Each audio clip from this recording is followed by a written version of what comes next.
बिहार पंचायत चुनाव का आगाज हो चुका है, जिसके बाद प्रत्याशियों के द्वारा नामांकन किया गया। नामांकन दाखिल करने के बाद प्रत्याशियों की भाग्य का फैसला जो है वो आज यानी कि 25 मई को हो गया। वहीं जिलाधिकारी और एसपी मनीष कुमार के द्वारा भी निरीक्षण किया गया और देखा गया कि किस तरीके से पंचायत चुनाव हो रहा है और कड़ी निगरानी और कड़ी सुरक्षा के बीच पंचायत चुनाव कराया गया। बताते चले कि बक्सर जिले के नवानगर, सिमरी, चौसा समेत राजपुर प्रखंड में भी पंचायत चुनाव कराया गया। लेकिन सबसे बड़ी बात यह है कि सभी जगहों पर पंचायत चुनाव कराया गया, लेकिन सिमरी प्रखंड के नियाजीपुर में पंचायत उपचुनाव कराया गया, जिसमें मुखिया पद के दावेदारों के द्वारा यह चुनाव लड़ा जा रहा था, जिसमें कई प्रत्याशियों के भाग्य का फैसला जो है वो ईवीएम में कैद हो गया है। अब देखने वाली बात यह हो रही है कि किसको जनता ताजपोशी करती है। या हमारे पीछे तस्वीर देख पा रहे हैं कि किस तरीके से चुनाव में पदाधिकारी आते हैं, चुनाव कराते हैं। चुनाव कराने के बाद ईवीएम सील होती है, ईवीएम सील होने के बाद ईवीएम चली जाती है। तो कहीं ना कहीं यह कहा जाए कि जो भी अधिकारी है उनका भाग्य का फैसला इसी ईवीएम में कर दिया गया है। लेकिन लोगों के द्वारा कुछ चर्चाएं भी चल रही है, जो चर्चाएं के बारे में हम आपको बता दें कि कुछ लोगों का कहना यह है कि अगर पुल नहीं रहेगी तो हम गंगा नदी को पार नहीं करेंगे। कुछ लोगों के द्वारा यह भी कहा जा रहा है कि अगर बैगन नहीं रहेगा तो हम सब्जी कैसे खाएंगे। कुछ लोगों के द्वारा यह भी कहा जा रहा है कि ढोलक नहीं रहेगी तो हम गीत संगीत कैसे गाएंगे। कुछ प्रत्याशियों के द्वारा यह भी कहा जा रहा है कि अगर माला नहीं रहेगा तो हम किसी का स्वागत कैसे करेंगे। कुछ प्रत्याशियों के द्वारा यह भी कहा जा रहा है कि अगर ब्रश नहीं रहेगा तो हम अपने कपड़े को साफ कैसे करेंगे। तमाम जो है जो प्रत्याशियों के चुनाव चिन्ह है उसको लेकर के जो वोटर है उनके द्वारा यह बात कही जा रही है। लेकिन चुनावी मैदान में जो प्रत्याशी उतरे हुए थे उनका भाग्य का फैसला जो है वो जनता के द्वारा कर दिया गया है और ईवीएम में उनकी भाग्य का फैसला कैद कर दिया गया है। अब देखने वाली बात है कि किन का भाग्य का फैसला कैसा होता है और किन को जनता के द्वारा ताजपोशी की जाती है।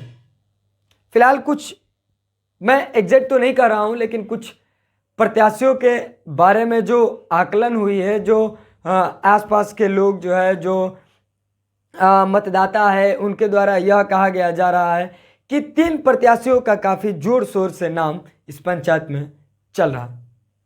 हालांकि मैं प्रत्याशियों का नाम नहीं पकड़ूंगा, लेकिन 3 प्रत्याशियों की जो बात है वो काफ़ी तेज़ गति से लोगों के जहन में चल रही है और लोगों के द्वारा यह कहा जा रहा है कि इनको काफ़ी चुनाव में जनता के द्वारा सराहा गया है और इनको वोट मिली हुई है। प्रत्याशियों के द्वारा अलग अलग हथकंडे भी अपनाए गए चुनाव प्रचार की। किसी के द्वारा चुनाव प्रचार करने की कुछ अलग तरकीब निकाली गई तो किसी के द्वारा कुछ अलग तरीके से प्रचार किया गया। लेकिन कहीं ना कहीं यह भी कहा जाए कि वोटर जो है वो काफ़ी आजकल तेज हो गए हैं और वो कुछ ना कुछ अलग प्रत्याशी अलग तरीका अपना रहे हैं तो वोटर भी कुछ अलग तरीका अपना रहे हैं।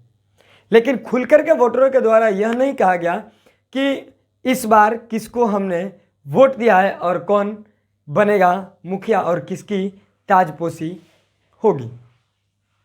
लेकिन 3 लोगों के नाम जो है वो जोर शोर पर इस पंचायत में, जो सिमरी प्रखंड की नियाजीपुर पंचायत में मुखिया पद का चुनाव हुआ, उसमें जोर शोर के साथ सुनाई पड़ रही है।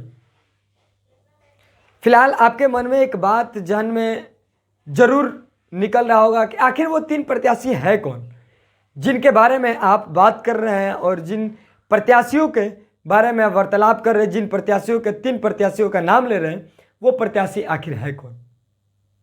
तो देखिए, जनता के मूवमेंट के अनुसार, जनता के किए गए वादों पर जो खरे उतर रहे हैं और जनता के जो काम काज सही ढंग से किए हुए हैं वो जनता के द्वारा कही जा रही है बात, ना कि हम इसको कर रहे हैं।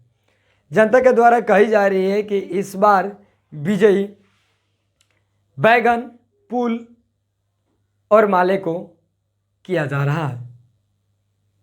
फिलहाल मैं यह भी स्पष्ट नहीं कह रहा हूं कि किन को जनता ताजपोशी कर रही है, लेकिन इन 3 का नाम जो है वो काफ़ी जोर शोर से पंचायत में उछल रहा है।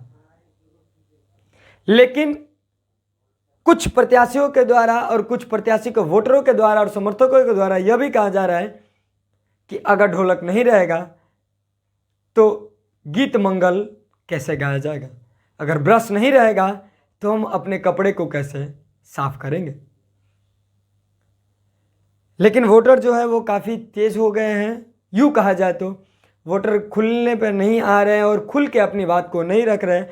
कई वोटरों से मैंने वार्तालाप करने की कोशिश की, वोटर जो है वो कह रहा है कि यह पंचायत चुनाव है, कब किसको मत मिलेगा और कैसे मत मिलेगा ये हमें भी नहीं पता। हम ईवीएम के पास जाते हैं तो कुछ प्रत्याशी के जहन में रख करके जाते हैं कि आज इनको हमको वोट देना है, लेकिन ईवीएम के पास जाने के बाद हमारे मन जो है वो चेंज हो जाता है और मैं किसी और प्रत्याशी को वोट दे देता हूं।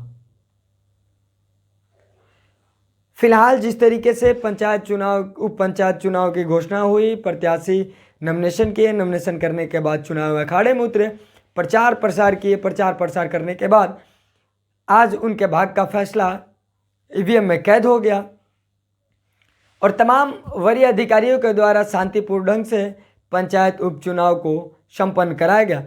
वहीं समय समय पर जिलाधिकारी अंशुल अग्रवाल और एसपी मनीष कुमार के द्वारा चुनाव में निरीक्षण भी किया गया और समय समय पर जांच पड़ताल भी की गई और जो भी सेक्टर मजिस्ट्रेट बनाए गए थे या तमाम प्रिजाइडिंग अफसर बनाए गए थे, इन सभी लोगों से वार्तालाप भी की गई। बताते चले कि 58.3% जो है वो पूरे सिमरी प्रखंड में चुनाव संपन्न हुआ है, लेकिन भाग्य का फैसला जो है वो मतदाता कैद कर चुके हैं मतदान पेटी में और ईवीएम में। तो अब देखने वाली बात यह हो रही है कि किसको जनता ताजपोशी कर रही है। फिलहाल सभी खबरों के लिए बने रहिए MB ऑनलाइन बिहार न्यूज़ के साथ।